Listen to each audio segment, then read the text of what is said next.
That's why it's so important to be humble before God. எப்பொழுதும் அதுதான் நம்மளுடைய வாழ்க்கையில எப்பொழுதும் நாம என்ன செய்யணும், தாழ்மை உள்ளவங்களா இருக்கணும். When you're humble, you won't stumble. Hallelujah. When you're humble, you won't fall. நீங்கள் தாழ்மை உள்ளவங்களா இருந்தால் நீங்கள் விலக மாட்டீர்கள். When you're proud, you will fall. நீங்கள் பெருமை கொண்டா இருந்தால் நீங்கள் கீழே விழலாம். And God hates the proud. தேவன் பெருமை உள்ளவர்களுக்கு எதிர்த்து நிற்கிறார். Your worship won't be accepted if you have pride in your heart. உங்களுடைய வாழ்க்கையிலே பெருமை இருந்தால் ஆண்டவர் உங்கள் ஆராதனையை நுகர மாட்டார். You cannot progress in your spiritual life if you are proud. உங்களுடைய வாழ்க்கையிலே தாழ்மை இல்லாமல் உங்களுக்கு பெருமை இருந்ததுன்னா உங்களுடைய வாழ்க்கை முன்னேற செல்ல முடியாது. You won't grow in the knowledge of Jesus. உங்களுடைய knowledge of Jesus வளர முடியாது. See, this morning God wants you to reflect on all that He is speaking. இந்த காலையிலே எல்லாவற்றையும் நீங்கள் என்ன செய்யணும், யோசித்து நீங்கள் கேட்க வேண்டும். That's the beauty of coming together every Sunday.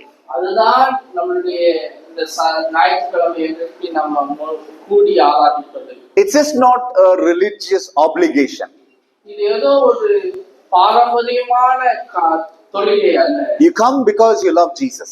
நீங்கள் ஏன் வருகிறீர்கள்? இயேசுவை நீங்கள் நேசிக்கிறீர்கள். And you come because you want to praise Jesus in the midst of other saints. நீங்கள் ஆண்டவரை துதிக்கிறதுக்காக நீங்கள் இங்கே வருகிறீர்கள். And you want to grow in the knowledge of Jesus. இனி ஆண்டவரை குறித்து அறிந்து கொள்ள நீங்கள் வருகிறீர்கள். Growth is very important. வளர்ச்சி என்பது ரொம்ப முக்கியமானது. Spiritual growth. ஆவிக்குரிய வளர்ச்சி. It's very important. ரொம்ப முக்கியமானது.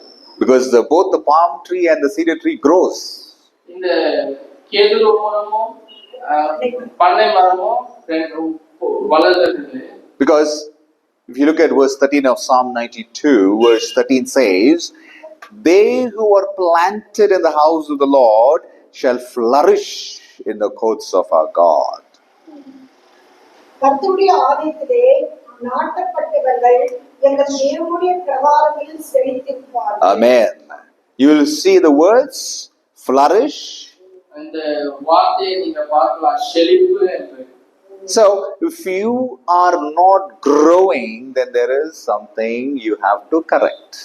நீங்கள் உங்களுடைய வாழ்க்கையிலே நீங்கள் வளர்ச்சி இல்லாமல் இருந்தீங்கன்னா, ஆனா நீங்க என்ன செய்யணும்,